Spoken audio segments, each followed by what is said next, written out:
மாசு அவர்களுக்கு மாசு என்பதற்கு என்ன பெயர் என்பதை இங்கே தம்பி மகேஷ் அவர்கள் குறிப்பிட்டார்கள். பொது வாழ்க்கையிலே முக்கியமாக இருக்க வேண்டியது எதுவென்று சொன்னால், பொது வாழ்க்கையில கை சுத்தமா இருக்கணும், வாய் சுத்தமா இருக்கணும். அதனால்தான் தன் பொது வாழ்க்கையில மாசு மருந்து இல்லாமல் ஒரு அற்புதமான வாழ்க்கையை பொது வாழ்க்கையில் நடத்திக் கொண்டிருக்கிற காரணத்தினால்தான் அவரை மாசு என்று நாங்கள் அப்படி நான் அந்த கண்ணோட்டத்தில் பார்க்கிறேன்.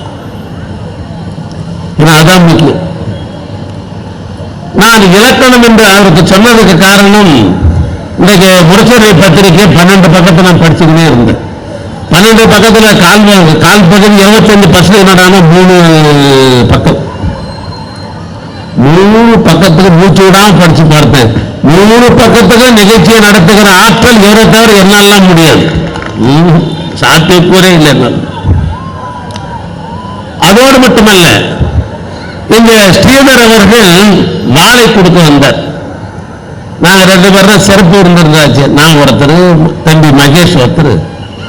2 வாழ் தான் கொடுப்பார்னு நினைச்சேன். ஏன்னா சுதந்திர போராட்டத்தில் மானங்காத்த மருது சகோதரர் என்று சொல்லப்பட்ட பெரிய மருதும் சின்ன மருதும் தான் சுதந்திர போராட்டத்தில் வித்திட்டவர்கள். அப்படி என்ன பெரிய மருதாகவும் மகேஷ் சின்ன மருதாகவும் 2 வாழ் கொடுப்பாருன்னு நான் நினைச்சேன். 3 கொண்டு வந்தார். எனக்கு என்ன புரிஞ்சது என்று சொன்னால், ஊழேந்தர்கள் ஆண்டார்களே, சேர சோழ பாண்டியன், ஆனால் எங்க 3 பேரை அப்படிதான் நினைத்து கொடுத்தாரான்னு நான் யோசிச்சு பார்த்தேன். ஒரு வழக்கறிஞர் கவர்மா இருக்கிறார். என்ன என்று சொன்னால், நாங்கள் 3 பேரும் மாவட்ட கழக செயலாளர்கள்.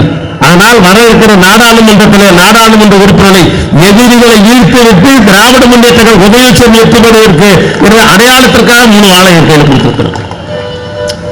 ஆனால் எதிரிகளை வீழ்த்துவதிலே 3 மாவட்ட செயலாளர்கள் போட்டி போட்டு நமக்கு எத்தனை தொகுதி ஒப்படைக்கிறார் தலைமை தலைவர் அத்தனையும் வெற்றியாக வேண்டும் என்பதற்குத்தான் அடையாளமாக இந்த வாழை கொடுத்தார் என்று நான் கருதுகின்றேன்.